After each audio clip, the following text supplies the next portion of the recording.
सबसे पहले जो भारत का रिस्पांस होगा वो प्यूनिटिव होगा। हाँ। यानी कि सबको दिखेगा कि किस गुनाह की सजा पाकिस्तान को मिल रही है। दूसरी चीज, ये बात डिस्प्रपोर्शनेट होगी, यानी कि जितना आपने करा है उसके कई गुना ज्यादा रिस्पांस होगा। और तीसरी चीज, विजिबल होगा, यानी कि दुनिया को दिखेगा। अब देखिए दिनेश, सबसे पहले जब हमने बालाकोट करा तो ये कहते हैं कि हुआ ही नहीं कुछ। सर्जिकल स्ट्राइक, रात के अंधेरे में कुछ पता नहीं। ये तो पाकिस्तान जल रहा है, पाकिस्तानी आवाम को दिख रहा है कि बगल में जो मस्जिद था या मदरसा था या आतंकवादी कैंप था वो धू धू जल रहा है। राइट, ये तो दिख रहा है सामने। अब इसको भी बोल दो कि नहीं जल रहा है, ये झूठ है। बोलो, has to be visible, disproportionate. ठीक है, ये बहुत जरूरी है और ये विजिबल था, ये दुनिया के सामने। दिनेश, यहाँ के जो रहने वाले जयचंद हैं जो प्रूफ मांग रहे थे, उनको बताओ ये प्रूफ। ये जयचंदों के लिए प्रूफ है सामने। अब जरा ये इस जगह पर आ जाइए, एक बार फिर से इस जगह पर फोकस करते हैं और ये बताते हैं आपको कि ये पाक ऑक्यूपाइड कश्मीर में बाग है, मुजफ्फराबाद है, कोटली है और भिम्बर है, ये जो दिखाई दे रहा है। और पाकिस्तान के अंदर घुसकर, सिर्फ अंदर घुसकर, पाक ऑक्यूपाइड कश्मीर में नहीं, पाकिस्तान मेनलैंड में, वहां पर मुरीदके है, बहावलपुर है, सियालकोट है और चक अमरू है। ये तमाम अलग अलग तंजीमों के हेडक्वार्टर्स हैं एक तरीके से जी। और हाँ, ये पाकिस्तानी पंजाब में है, ये पाकिस्तानी पंजाब में है, मुरीद के पंजाब में है। आपने जो पाकिस्तान है, पाकिस्तान का जो दिल क्या है? पाकिस्तान का दिल है पंजाब। आपने पाकिस्तान को दिल का दौरा दिया है, आप पहले समझें। क्योंकि पाकिस्तान में जो पंजाब का इलाका है, कलेश कहां पे होता है? बलूचिस्तान में। कलेश कहां पे होता है? खैबर पख्तूनख्वा। कलेश कहां पे होता है? पाकिस्तान ऑक्यूपाइड कश्मीर, जिसको ये लोग आजाद कश्मीर बोलते हैं, उस इलाके में। Pakistani Punjab is safe.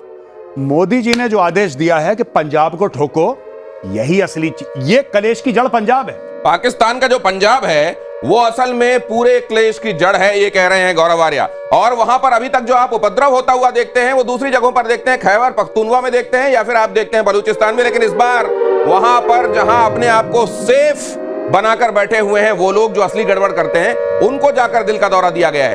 Border के एयरपोर्ट पर अलर्ट है। आपको अभी बताया, श्रीनगर के एयरपोर्ट को पूरी तरीके से सेना ने अपने काबू में ले लिया है। एलओसी पर युद्ध जैसे हालात हैं, सोर्सेस ने बताया। श्रीनगर एयरपोर्ट सेना के पूरी तरीके से कंट्रोल और कमांड में है। बॉर्डर के एयरपोर्ट पर अलर्ट कर दिया गया है। तो जाहिर है भारत भी अब क्या इसके साथ साथ किया जाना चाहिए? इतनी मीटिंग्स की वजह यही है कि ये अगर हम मोहरा चलेंगे तो उधर से क्या होगा और उसके बाद हमको कौन सी चाल चलनी है और कहां तक जाने के बाद चेकमेट वाली सिचुएशन हम पाकिस्तान के साथ ले आने वाले। देखिए दिनेश, छोटी सी बात है, जिस तरीके से पाकिस्तानी अब ये कह रहे हैं कि भारत का ब्रिगेड हेडक्वार्टर पर मार दिया या हमने भारत के 5 हवाई जहाज 3 मार दिए। आप ये देखिए, ये डिसेप्शन नहीं होता, छल इसको नहीं कहते, ये तो झूठ है। ये छल नहीं है, ये तो झूठ है कि कोई चोर को 4 थप्पड़ मारो, कर नहीं साहब चोरी नहीं करी हमने। ये झूठ है जो पाकिस्तानी। आप डिसेप्शन किसको बोलते हैं, छल किसको बोलते हैं? कि आप बोलें 7 मई को हम लोग सिविल डिफेंस की एक्सरसाइज करेंगे। 7 मई को सिविल डिफेंस और सिविल डिफेंस और लश्कर का मरकज मिट्टी में मिला। ये खबर देखिए जरा, लश्कर जहां से ऑपरेट करता रहा है मुरीद के, लश्कर के मरकज को मिट्टी में मिला दिया गया। आतंक का सबसे बड़ा ट्रेनिंग सेंटर है। लादेन ने मरकज में 1 करोड़ रुपए लगाए थे और लादेन की फंडिंग से बना था यह मरकज।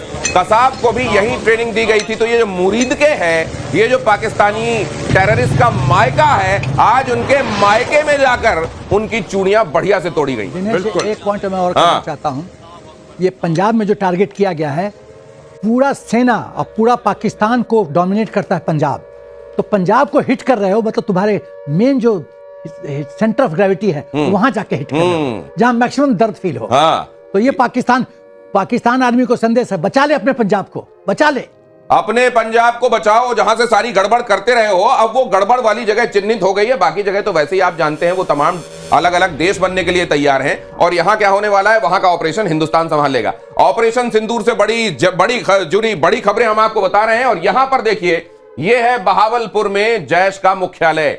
यहीं की तस्वीर हम आपको ये दिखा रहे थे कि अटैक के पहले ये कैसा दिखाई दे रहा है। अटैक के पहले यहां का अगर जो सैटेलाइट व्यू अगर आपने देखा हो तो यहां पर दिखाई दे रही है वो मस्जिद, जिसकी आड़ में ये बताते हैं कि असल में तो हम बड़े नेक काम में लगे हुए हैं और हम एक जिहाद को अंजाम दे रहे हैं। और बहावलपुर में ये जो जगह है ये भी बताती है कि यहां अय्याशी के अड्डे भी थे, यहां ट्रेनिंग का अड्डा भी था। और यहां पर इन तमाम जगहों को, ये रेजिडेंशियल कॉम्प्लेक्स, ये स्विमिंग पूल, ये मस्जिद, अब इस जगह को पूरी तरीके से नेस्तनाबूद कर दिया गया है। नए कंस्ट्रक्शंस जो हुए, और जैसा हम आपको बता रहे हैं यहां पर अलग अलग जगहों से ये लेते हैं फंडिंग, और फंडिंग का इस्तेमाल किस बात के लिए करते हैं? इन तमाम चीजों, कहते हैं हम एनवायरनमेंट का ख्याल रखेंगे, हम गरीबी दूर करेंगे। इस तरीके से गरीबी दूर होती है। ये गरीबी आज हिंदुस्तान ने भी उनकी दूर कर दी है। ये इस जगह को ये स्ट्रैटेजिकली जो बनाते होंगे, क्या ख्याल में रख के बनाते होंगे? ये तो हम देखते हैं कि उसके आसपास मदरसा या मस्जिद जरूर रखते हैं जी। और क्या ख्याल रखते हैं ये बनाते समय? देखिए, सबसे पहले ये जब भी होगा ये आइसोलेटेड इलाके में नहीं होगा, ये भीड़ भड़के के बीच में होगा।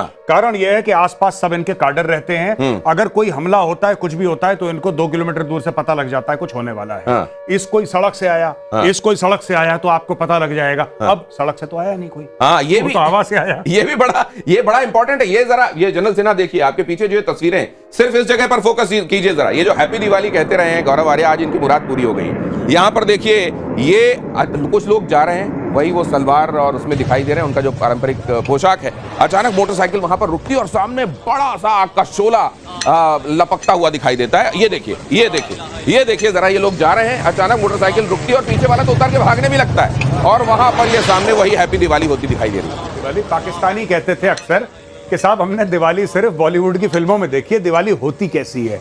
तो पाकिस्तानियों दिवाली ऐसी होती है, देख लो तुम, दिवाली ऐसी होती है। और गौरव आर्या ये भी कह रहे हैं कि दिवाली ये छोटी दिवाली है गौरव, ये बड़ी दिवाली तो आनी है। ये मुरीदके में जो अड्डा है आतंक का, बहावलपुर में आतंक का अड्डा है, चक अमरू में जो आतंक का अड्डा है, इनको तमाम को आइडेंटिफाई। और अभी ये फेज 1 है, तो अब अगला वहां जो अंदर घनी बस्तियों में बसाकर जो बंकर के अंदर छिपे हुए बंकर बस्टर मारे जाएंगे क्या? अब नहीं, अब देखिए कुछ आप किसकी बात कर रहे हो? जो आतंकी हैं सरगना, आतंकियों को नहीं, बिल्कुल। देखिए, अगर पाकिस्तान कुछ करता है, अगर पाकिस्तान, देखिए 2 चीजें हैं। पाकिस्तान, हमारे यहां तो आतंकवादी है नहीं, अगर पाकिस्तान हमला करता है, रिटेलिएशन करता है, कहां करेगा? या तो सिविलियन टारगेट्स पे करेगा, पहली चीज, जैसा वो करता चला है, उसके लिए सॉफ्ट टारगेट वही है। सॉफ्ट टारगेट की सिविलियंस के घर पे बम मार दिया। दूसरी चीज, अगर पाकिस्तानी हमारी मिलिट्री पे हमला करता है, और मैं चाहता हूं कि 2 लेवल पे पाकिस्तान अटैक करे, जो मेरी ख्वाहिश है। मैं सबसे पहले यह चाहता हूं कि अगर पाकिस्तान हमला करे तो या तो हमारे किसी मिलिट्री ठिकाने पे हमला करे, दूसरी चीज किसी स्ट्रेटेजिक ठिकाने पे हमला करे। जैसे कहते हैं कि हमने डैम पे बम मार दिया, या एक्चुअली पाकिस्तान झूठ ना बोले, एक्चुअली हमारे ब्रिगेड। एक बड़ी खबर आ रही है सर, एक बड़ी खबर आ रही है, आपको अपडेट दे दूं, उसके बाद बात पूरी कीजिएगा। ये रही बड़ी खबर, भारत के बदले पर एस जयशंकर, भारत के विदेश मंत्री, उन्होंने ट्वीट किया है, आतंक के खिलाफ 0 टॉलरेंस पर हिंदुस्तान चल रहा है, चलता रहेगा। ये है वो ट्वीट, फुल फ्रेम दिखाइए जरा, क्योंकि जब एस जयशंकर कुछ कह रहे होते हैं तो लाइनों में भी मतलब होता है और लाइनों के बीच में भी मतलब। हालांकि एक ही लाइन में उन्होंने सब कुछ कह दिया है। तो यहां पर लिखा है, the world must show 0 tolerance for terrorism. The world must show, we are showing, but world should also join us. This is what is the message. बिल्कुल, the world should join us, बिल्कुल ठीक बात है, क्योंकि आतंकवाद जो है वो नासूर सिर्फ भारत के लिए नहीं, पूरी दुनिया के लिए नासूर है। और दुनिया समझ ले कि India has got 0 tolerance for terrorism. जहां पे टेरर होगा वहां पे ठोका जाएगा। और नीचे देखिए, ऑपरेशन सिंदूर, वो ये एक चुटकी सिंदूर की कीमत वाकई मालूम नहीं होगी अभी तक पाकिस्तान को। अब पता लग गई, अब पता लग गई है। एक चुटकी सिंदूर की कीमत आज पाकिस्तान को पता चल गई हो। दिनेश, पूरा वर्ल्ड समझता था कि आतंकवाद से तो हिंदुस्तान पीड़ित है, हमको क्या, हमें फर्क नहीं पड़ता है। वाजपेयी जी ने यूनाइटेड नेशंस में एक मुद्दा उठाया था, यूनाइटेड नेशन कन्वेंशन, टेररिज्म को कंट्रोल कर लिया। जनरल सिन्हा, यहीं पे रोकूं आपको?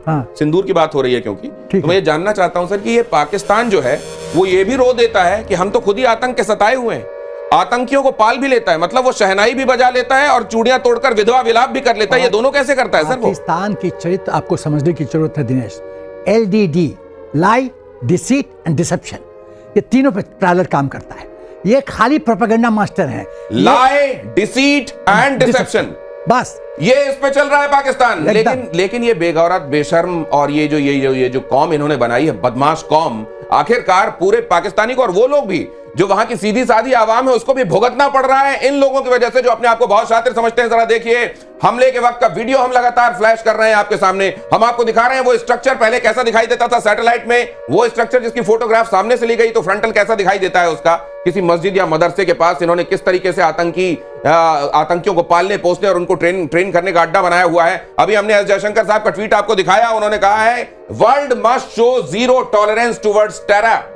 हिंदुस्तान तो ये कर ही रहा है और वर्ल्ड को भी इसमें ज्वाइन करना चाहिए। अमेरिका को भी एक वक्त तक समझ में नहीं आता था, लेकिन 9/11 के बाद उसका पूरा एक तरीके से देखने का नजरिया, ये पैराडाइम शिफ्ट वर्ल्ड का कब होगा, टर्की का कब होगा, कब कब समझ में आएगा कि ईरान को कि एक असल में क्या हो रहा है उसके उसके उसके आसपास। ईरान तो फायदा उठा रहा है इसका। हमास किसने पैदा करा है? कौन पाल रहा है हमास को, हिजबुल्लाह को, हुथियों को? ये ईरान, ये तो ईरान की फॉरेन पॉलिसी है। ईरान कभी नहीं समझेगा, तुर्की कभी नहीं समझेगा, क्योंकि ये तुर्की के औजार हैं। हम समझाएंगे पाकिस्तान को। आज रात पाकिस्तान को ये तो समझ में आ गया होगा कि हर एक चीज की कीमत होती है। देखिए कीमत, आप ये मानेंगे दिनेश, और जनरल साहब सामने बैठे हैं, ही तो has decades more experience than me. आज पाकिस्तान डिनाई नहीं कर सकता कि भारत ने पाकिस्तान पे हमला करा है।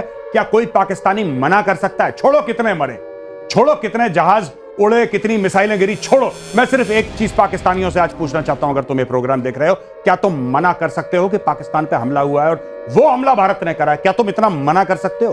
तुमने बालाकोट में मना करा, तुमने जब सर्जिकल स्ट्राइक हुई तब मना करा कि ऐसा कुछ नहीं हुआ। ये मना कर सकते हो? अब मना करने की कोई गुंजाइश है नहीं, क्योंकि इस बार जो है वो बड़ा loud and clear, big and bold हुआ है, पूरी दुनिया ने देखा है। और अब कोई गुंजाइश नहीं बची है। ये लश्कर का मरकज मिट्टी में मिला दिया गया है, लश्कर का सबसे बड़ा ट्रेनिंग सेंटर जो है, और पीएम मोदी ने इसे ऑपरेशन सिंदूर नाम दिया।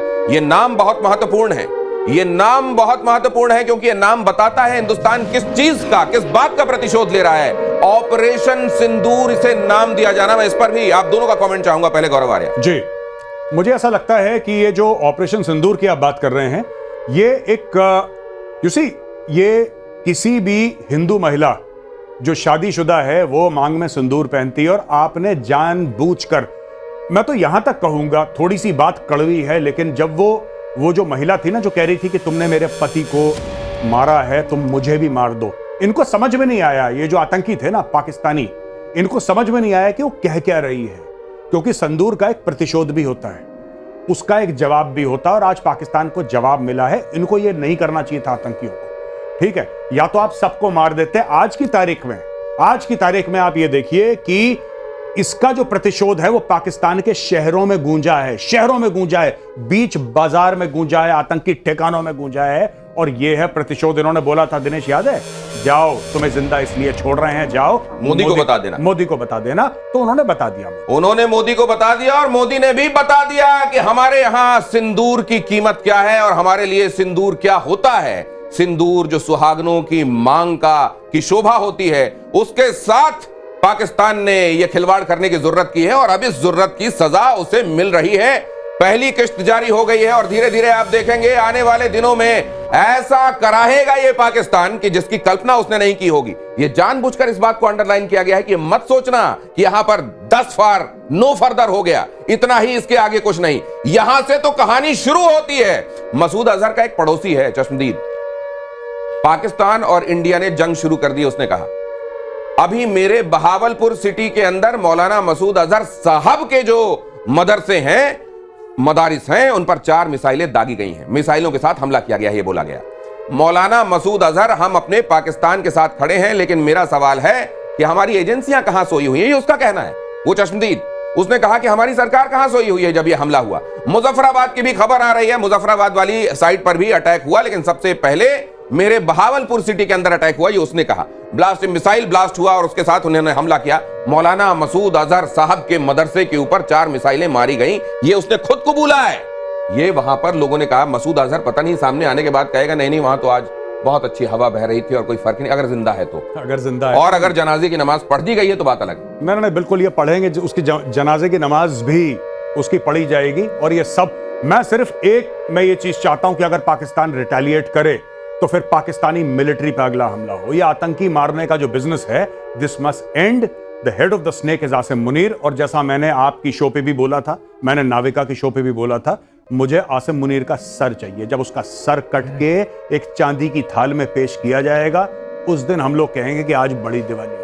तो आप ये कह रहे हैं कि अभी मारना बहुत जरूरी है। अभी मेघनाद और अभी कुंभकर्ण का इलाज हुआ है, हाँ। अभी रावण का इलाज होना बाकी, आप ये कह रहे हैं? रावण का इलाज होना बाकी है, क्योंकि रावण वही है, रावण की नाभि पे जब जाएगी ब्रह्मोस, उसके बाद पता लगेगा। ये बहुत जरूरी है, ये बहुत जरूरी है। आसिम मुनीर। लेकिन अब सवाल ये है कि आज 10 बजे तो भारत बताने वाला है पूरी दुनिया को जी कि उसने क्या किया है। जी, पाकिस्तान भी कुछ बताएगा क्या सामने आने के बाद, या इसी तरीके के अपने कुछ एक ट्विटर ऑपरेटर्स को बोल देगा कि तुम ये मिस इन्फॉर्मेशन डाल दो? इसने जितने भी इनके बिकाऊ पत्रकार हैं, जर्नलिस्ट हैं, लिफाफा जर्नलिस्ट हैं पाकिस्तान के, सहाफी, लिफाफा सहाफी, सबको पैसे देके रात को इनका जो भी Pakistani currency is equal to toilet paper वो भेजाओ, खूब सारा टॉयलेट पेपर कि भैया ऐसा हो गया है, अब तुम जाओ और अब तुम जाके ट्वीट करो ब्रिगेड हेडक्वार्टर को ध्वस्त कर दिया है 5 पाकिस्तानी। ओ भाई, जब Indian plains did not cross the line of control तो ये तुमने कौन से इंडियन प्लेन? और यही कल परसों पाकिस्तानी कह रहे थे, रफेल उड़ रहे थे लाइन ऑफ कंट्रोल के आसपास, और जब रफेल उड़ रहे थे लाइन ऑफ कंट्रोल के आसपास तो पाकिस्तानी जहाज आए, उन्होंने घूरा रफेल को तो रफेल डर के मारे भाग गए। ओ बेवकूफों, वो रिहर्सल कर रहे थे, वो रिहर्सल कर रहे थे, वो गए लाइन ऑफ कंट्रोल के पार, वहीं से मारी उन्होंने मिसाइल, वहां से उड़ू कर दिया वहां पे। मैं तो कह रहा हूं सुखोई भी इस्तेमाल करो, ब्रह्मोस भी मारो, सुखोई के ऊपर ब्रह्मोस, ऐसा मारो ब्रह्मोस सीधा का सीधा कि जाके पाकिस्तान पूरा जले तब। ये देखो दिनेश, आप देखो क्या मजा आ रहा है, मजा नहीं आ रहा आपको? ये फोटो देखिए, हाँ। मुझे तो जब भी ये दिखाई दे रहा है आपकी हैप्पी दिवाली याद आती है।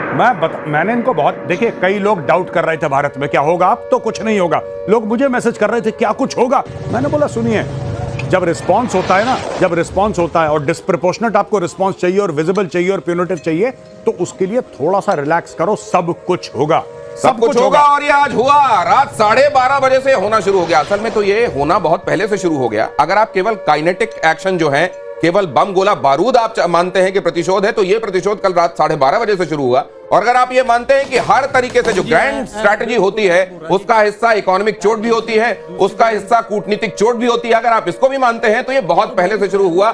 22 तारीख के अगले दिन 23 तारीख से ही पिछले महीने में शुरू हो गया। और अब ये कहा जा रहा है कि अभी कल्मिनेशन नहीं है, अभी तो दिवाली शुरू हुई। नहीं, बिल्कुल।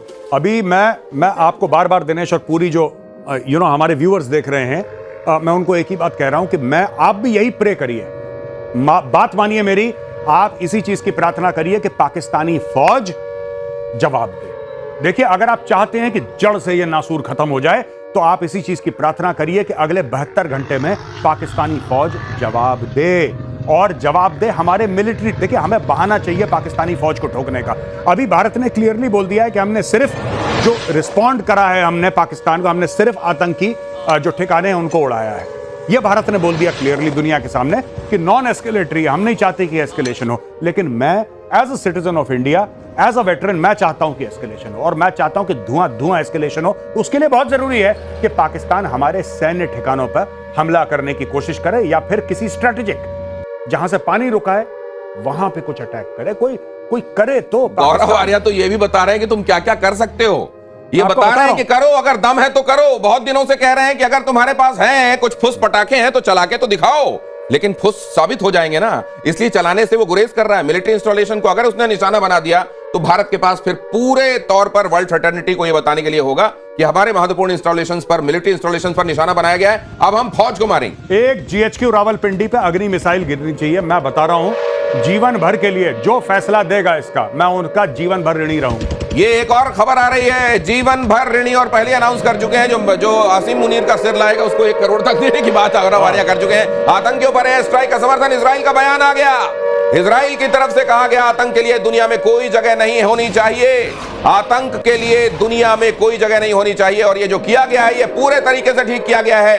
इजराइल हमेशा भारत के साथ दिखाई दिया है, और आज इस महत्वपूर्ण मौके पर भी उसने स्टेटमेंट दिया है कि आतंक के खिलाफ ये जो कार्रवाई है ये पूरी तरह से जायज है। इजराइल इसमें इस मौके पर भारत के साथ खड़ा हुआ है। असल में पूरी दुनिया, ज्यादातर मुल्क हिंदुस्तान के साथ खड़े हुए हैं, और ये दिखा भी दिया था यूनाइटेड नेशन सिक्योरिटी काउंसिल की बैठक में भी ये दिखा दिया था, पाकिस्तान की गुहार पर जो बुलाई गई और उसमें पाकिस्तान को जिस तरीके से लताड़ लगी, ये कल की ही बात है। और आज जबकि ये कहा जा रहा था कि 244 शहरों में आज मॉक ड्रिल की जाएगी, आज रियल ड्रिल कर दी गई बॉर्डर के उस पार। ये देखिए डिसेप्शन, छल, ये बहुत बड़ी बात है। छल, साम दाम दंड भेद, ये भेद भी था इसमें भेद भी था, इसमें साम भी था। देखिए, अब डिस्कस कर लेते हैं कि साम क्या था। पहले पाकिस्तान ने जो करा उसको हमने कूटनीतिक तौर पे, ठीक है, कूटनीतिक तौर पे हमने बताया कि साहब ये गलत है। दाम, IMF के पास गए, पानी रोका, IMF को बोला कि इनको आप लोन मत दीजिए, वो दाम था। दंड, जिसकी फोटोग्राफ आप देख रहे हैं, और भेद में ये सबसे बड़ी चीज थी कि आपने बोला कि 7 मई को ना सिविल डिफेंस वाले सायरन बजाएंगे। अब ये नहीं पता था कि सायरन पाकिस्तान के अंदर बजेगा, उन्होंने गलत जगह बता दिया। तो सब पाकिस्तानी हंस रहे थे, अरे ये तो ऐसे ही कर रहे हैं, ये तो गीदड़ भक्ति है, तो कुछ नहीं। कल। तो इसमें साम दाम दंड और भेद चारों चीजें हुई हैं इसमें। पाकिस्तान की तरफ से इमरजेंसी भी लगाई गई है। पाकिस्तान के कहीं ऐसा तो नहीं होगा वहां की आर्मी इसी को देखते हुए वहां तख्ता पलट कर दे? ये मैं कह चुका हूं, और ये मैं कह चुका हूं यहीं पे टाइम्स नाउ के प्लेटफॉर्म पे कि अब ये लोग देखिए, बात ये है कि अगर पाकिस्तान ने, ये आसिम मुनीर ने करवाया क्यों? आसिम मुनीर ने इसलिए भी करवाया कि आसिम मुनीर ये चाह रहा था कि किसी तरीके से लोग उसके इर्द गिर्द आ जाएं कि साहब देश में बड़ी प्रॉब्लम है, हिंदुस्तान धमकियां दे रहा है, आंखें दिखा रहा है, चलो मैं तुम्हारा सिपा सालार हूं, मैं लीडर हूं तुम्हारा, मेरे पीछे आ जाओ। अब आपने देख लिया खैबर पख्तूनख्वा की मस्जिद में इमाम साहब बात कर रहे हैं वहां पे, और लोग कह रहे हैं कि हम नहीं लड़ेंगे। आपने देखा लाल मस्जिद में लोगों ने बोला कि साहब नहीं लड़ेंगे। ये पाकिस्तान का जनरल मूड है। और आज की तारीख में अगर आसिम मुनीर, मैं डायरेक्टली आसिम मुनीर को बोल रहा हूं, अगर आसिम मुनीर तुमने भारत के सैन्य ठिकानों पे, मिलिट्री इंस्टॉलेशंस पे तुम्हें हमला नहीं करा, तुमने और जबरदस्त हमला नहीं करा हमारे ऊपर, तो तुम्हारा तख्ता पलट हो जाएगा। इसलिए मैं कह रहा हूं तुम कर दो। मैं कह रहा हूं अपनी कुर्सी और अपना सर बचाने के लिए तुम भारत के ऊपर अटैक करो। हमने इंटरनेशनल बॉर्डर क्रॉस करके तुम्हें मारा है, जो मारा है हमने यहां पे मुरीद के में, या फिर हमने मारा है तुम्हें वहां पे बहावलपुर में। ये कहां है? ये तो पंजाब में है। तो हमने तुम्हें मारा है, तुम्हें भी, तुम्हारा भी फर्ज बनता है, क्योंकि हमारे पास आतंकी है ही नहीं, आतंकी तो है नहीं। तुम नोएडा के सेक्टर 18 में बम तो गिरा नहीं दोगे, तो तुम हमारे सैन्य ठिकानों पे अटैक करो। मैं प्लीज आसिम मुनीर, मैं रिक्वेस्ट कर रहा हूं तुमसे एज एन इंडियन, तुम हमारे ऊपर हमला करो कि हमें फिर इसका जस्टिफिकेशन मिले कि तुम्हें चटनी की तरह पीस के पब्लिक में बांटा जाए और तुम्हारा सर आए कट। इधर इसी स्टूडियो में लाएंगे तुम्हारा सर। तुम अटैक करो, please attack. General Asim Munir, जवाबी कार्रवाई, उठो, तुम गाजी हो, तुम मुजाहिद हो, तुम फलाना हो, तुम ढिमका हो, तुम सब कुछ हो, तुम अटैक करो, अटैक करो। मतलब क्या ये आज की सुबह आप उसको, क्या आसिम मुनीर को ठीक से चाय भी नहीं पीने देंगे? मैं तो देखिए, दिनेश, मैं चाहता हूं कि ये हमला करे। आज भारत ने क्या बोला कि हमने अपनी जवाबी कार्रवाई कर दी, नॉन एस्केलेटरी। आपने देखा ना ट्वीट, भारत नॉन एस्केलेटरी हमने कर दी, राइट। लेकिन अगर हम चाहते हैं एस्केलेट करो, तो हमें तो बहाना चाहिए। हम एस्केलेट कैसे करेंगे? हम इसको और तूल कैसे देंगे? हम इसको बड़ा कैसे करेंगे? हम तो तभी करेंगे ना अगर पाकिस्तान भी ये बोलेगा जी हमने बम मार दिए, रेत के अंदर बम मार दिया, पानी के अंदर नहीं। आपको, भारत को, किसी स्ट्रेटेजिक ठिकाने को, किसी मिलिट्री ठिकाने को, पाकिस्तान को हमला करना है, अटैक करना है, किसी मिलिट्री इंस्टॉलेशन पे अटैक करना है भारत की। आप बगलियार डैम से आपको शिकायत है, आप कह रहे हो ना नदी सुखा दी, और डैम है तुम्हारे सामने। मैं बता रहा हूं यार, मैं बता रहा हूं, तुम हमला तो करो एक बार, फिर देखना हम लोग यहीं पे बैठ के बोलेंगे। मैं बोलूंगा दिनेश भाई, एक समय पाकिस्तान था, ये था, इधर जो गड्ढा है ना, यहां पे पाकिस्तान था। तुम लोग करो यार, मैं चाह रहा हूं तुम लोग करो, एक बार हमला करो, एक बार हमला अच्छी तरीके से करना, देखो अच्छी तरीके से करना। तुम लोगों ने इतनी लंबी लंबी छोड़ी है कि यहां पे इंडस में पानी नहीं बहेगा तो खून बहेगा, इतने हिंदू मार देंगे कि लकड़ियां कम पड़ जाएंगी, ठीक है ना। दे सेड दैट, इनके क्रिमेशन के लिए, इनके अंतिम संस्कार के लिए लकड़ियां कम पड़ जाएंगी। 170 न्यूक्लियर मिसाइल हैं जो भारत के दिल को चीर देंगी, और दुनिया भर की बातें बोली। अब walk the talk, for heaven सेक, तुमने बातें बोल दी हैं, अब हमला करो भारत के ऊपर। मैं चाहता हूं तुम अटैक करो, फिर उसके बाद तुम देखना बेटा। अब ये हैं और क्यों चुनी गई? मरकज सुभान अल्लाह बहावलपुर, इसको चुना गया। मरकज तैयबा मुरीद के, इसको चुना गया। सरजाल तेहरा कला, इसको चुना गया। महमूना जोया सुविधा सियालकोट में। मरकज अहले हदीस बरनाला भिंबर। मरकज अब्बास कोटली। मजकर राहील शाहिद कोटली। मुजफ्फराबाद में शावई नाला कैंप। मरकज सैयदाना बिलाल। अब ये मरकज का मतलब होता है केंद्र, मरकज मतलब उस जगह का केंद्र, और मरकज मतलब इन आतंकी तंजीमों ने अपने यहां पे हेडक्वार्टर को मरकज बोला होता है। तो इन अपनी तंजीमों के, इनके जो हेडक्वार्टर हैं, उन जगहों को आइडेंटिफाई किया गया, और ये जो तमाम मरकज है ना, इनको मरकज ही कर दिया गया। आज ये जगहें मरी पड़ी हुई हैं, आज ये जगहें ध्वस्त हैं। ये जो मरकज थे ये मर गए हैं आज, क्योंकि इन तमाम जगहों पर प्रिसीजन अटैक्स हुए हैं। वो मिसाइलें गिरी हैं, 24 से ज्यादा मिसाइलें बताई जा रही हैं कि इन जगहों को टारगेट किया है जिन्होंने, और जिनकी प्रिसीजन के बारे में आप ये देखिए कि बगल का घर खड़ा हुआ है, लेकिन उसके बिल्कुल बगल में वो जगह जिसको मरकज का नाम दिया गया था, वो जगह मर गई है। और ये जब हम बात कर रहे थे गौरव, आप ये बता रहे थे कि हो सकता है उनके पास मिसाइलें हैं, लेकिन वो कौन सी मिसाइलें हैं? चाइना से ली हुई मिसाइलें हैं, पेंट करके चांद तारा बनाया गया है, उसमें क्या हरा पेंट कर